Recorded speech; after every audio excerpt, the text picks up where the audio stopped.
হরে কৃষ্ণ। আজ আমরা এমন একটি প্রশ্ন নিয়ে কথা বলবো, যে প্রশ্ন বহু ভক্তের মনে গোপনে জ্বালা ধরিয়ে রাখে। আমি কি ভক্ত হয়েও প্রেম করতে পারি? প্রেম করলে কি ভগবান রাগ করেন? ভক্তদের প্রেম কি পাপ?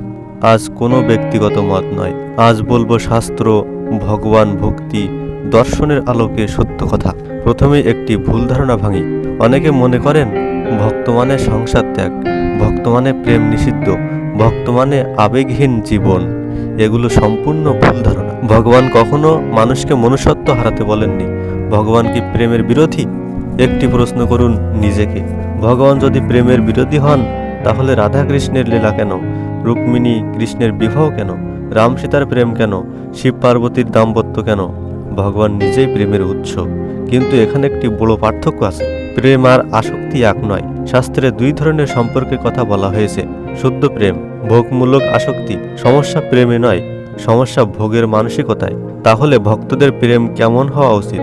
ভক্তের প্রেম হবে পবিত্র, দায়িত্বশীল, সংযমপূর্ণ, ধর্মভিত্তিক, ভগবানকে কেন্দ্রে রেখে। ভক্তের প্রেম মানে আমার সুখ নয়, আমরা দুজন মিলে কিভাবে ভগবানকে খুশি করব। তাহলে শাস্ত্রে কি বলে? ভগবদ গীতা বলে, যে ব্যক্তি নিজের কর্ম, সম্পর্ক ও আবেগ ভগবানকে অর্পণ করে, সে মুক্তির পথেই থাকে।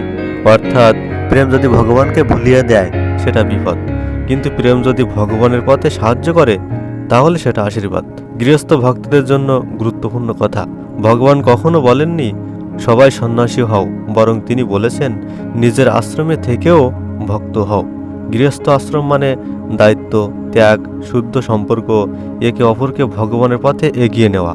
ভক্তদের প্রেমে যে ভুলগুলো মারাত্মক, ভক্ত হয়েও প্রেম করলে এই ভুলগুলো করলে বিপদ আসতে পারে। কামনাকে প্রেম ভাবা, সীমা লঙ্ঘন, গোপন পাপাচার, ভগবানের সেবা বাদ দিয়ে সম্পর্ককে বড় করা, শাস্ত্র ও গুরু নির্দেশ অমান্য, এগুলো প্রেম নয়, এগুলো বন্ধনের ফাঁদ। ভক্তদের জন্য শুদ্ধ প্রেমের লক্ষণ: একটি সম্পর্ক যদি জপ ভজন বাড়ায়, অহংকার কমায়, চরিত্র শুদ্ধ করে, লোভ কাম কমায়, ভগবানের দিকে টানে, তাহলে বুঝবেন এটি ভগবানের আশীর্বাদ প্রাপ্ত সম্পর্ক। ব্রহ্মচারী ও সন্ন্যাসীদের কথা। যারা ব্রহ্মচর্য বা সন্ন্যাস আশ্রমে, তাদের জন্য প্রেম নয়, সম্পূর্ণ সংযমী ধর্ম। কারণ তাদের লক্ষ্য আলাদা, তাদের পথ আলাদা। ভগবান জোর করেন না, তিনি ডাকে যাকে যেদিকে দরকার। একটি গভীর কথা মনে রাখবেন, ভগবান আমাদের বলেন আমাকে ভালোবাসো, কিন্তু মানুষকে ঘৃণা করে নয়। ভক্ত যদি মানুষকে ভালোবাসতেই না শেখে, তবে সে ভগবানকে কিভাবে ভালোবাসবে?